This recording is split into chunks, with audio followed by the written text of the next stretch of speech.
Good morning, it's James. I do hope and pray this message finds you and your loved ones peaceful, thriving, and well. So I'm going to take a risk today. I'm going to talk about happiness.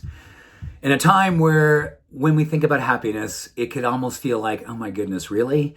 How can we think about happiness with so much going on in the world that just makes us feel deeply unhappy? Well, I'm talking about happiness at a deep level around meaning. I'm talking about the relationship to meaning and how it physiologically affects us, neurochemically, mentally, cognitively, you name it. Every part of our being is affected by these practices I'm going to share with you. And yes, it's not easy to want to focus on our happiness in times like this. But I'm a big believer that our inner atmosphere, what's happening inside of us, creates outer weather. And the world needs to see more and more demonstrations of people giving meaning to their life, giving them hope through that experience and demonstration of meaning. And I'm just going to ask you to consider these 8 practices because they're transformational. They'll help you to live longer and stronger. They'll give you a sense of possibility. They'll help your mental, emotional resilience. And studies show they're contagious when we practice them with diligence. So, number 1, presence. Oh, wow. Starting off with the one, that research continues to tell us that we are so much more these days because of our overactive amygdala, the fear centers, the place of my what's going to happen center in our brain, so much future casting. And unfortunately, a lot of that future casting is going through the filter of fear. So we can come back to the present moment and do the things that we're doing, whether we're washing dishes, being with a loved one, being wherever we might be where we are. And it helps our mind, it helps our body, it helps our soul to experience deeper peace, regardless of what we're doing. Presence. Number 2, growth mindset. There is an inclination these days with what's going on to go into fixed mindset, which is kind of like clinging to the things that we just know. Oh my gosh, well, I'm not going to change anything. I'm just going to cling to what I know. Well, cling to what we can do to grow is a much more powerful opportunity for a mind these days. We want to feel possible. And the more that we are in a growth mindset, the more possibilities tend to come with us. And with possibilities come peace. And with more and more peace becomes purpose. A growth mindset is an opportunity to see yourself as a student of what makes you come alive. A beautiful practice. Number 3, look around your life and think about chosen family. This very, very powerful study was done on how we decorate our life with certain people, certain beings who absolutely predictably make us feel whole, make us feel possible, make us feel seen, make us feel a sense of possibility just being in their presence. And yes, we can be that chosen family for someone else when we initiate that kind of energy, that kind of vulnerability, that kind of openness, being seen in that way. It's beautiful. Chosen family. Number 4, being on purpose rather than on outcome. More and more of the studies that talk about peace of mind these days are talking about purposeful opportunities for us to show up and give of ourselves. When we are on outcome, it's like what's in it for me versus what's happening to me. What's happening to me is what's happening in purpose. Inflammatory markers, things that make us age, things that make us more susceptible to diseases, they are definitely more ripe and more happening in the moment when we're on outcome.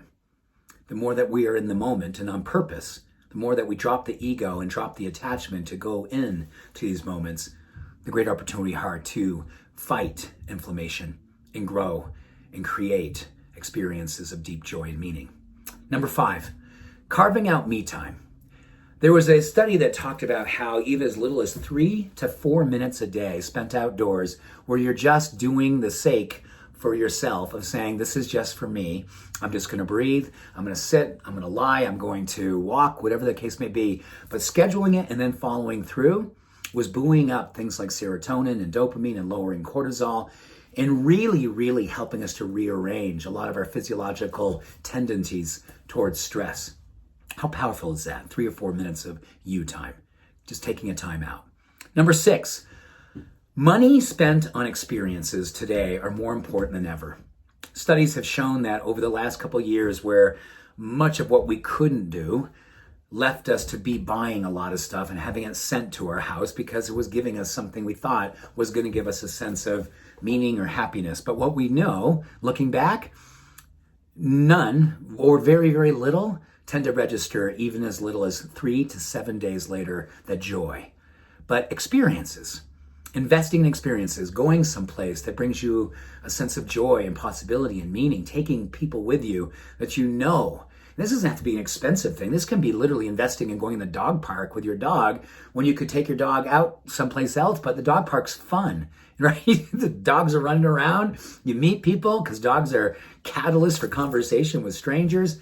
Oh my gosh, that's a $10 investment here in Colorado. And we do it religiously because it makes us laugh. It's an experience that we invest in.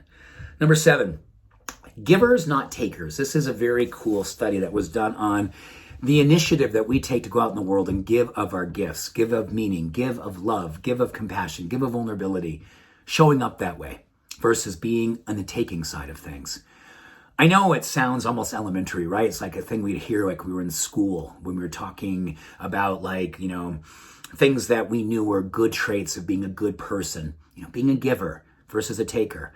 Well, the research speaks to how it is that when we identify the gifts that we have, the talents that we have, the things that bring us a sense of joy and meaning, when we consciously bring them out in the world, it is an exponential, life-changing experience for our physiology, our mental and emotional well-being, and for, yes, the person that we are giving to.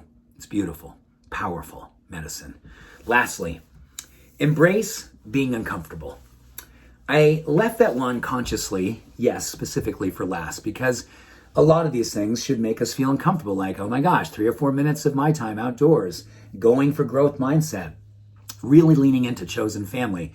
It all feels good, but then when we actually dedicate ourselves to it, sometimes like, do I really have the time? A little self-indulgent. Maybe it's like, maybe the world's not ready for me to be that big of a light. Well, the world is absolutely ready for you to be the light that you are right now, more than any time that we will ever know in our lifetime. I just know that in my heart to be true. So these habits, may they become rituals that you weave into the fabric of your life, and may everyone who has the blessing of laying eyes on you go, I just love who you are and how you make me feel. That's the essence of happiness and meaning. Thank you for being you.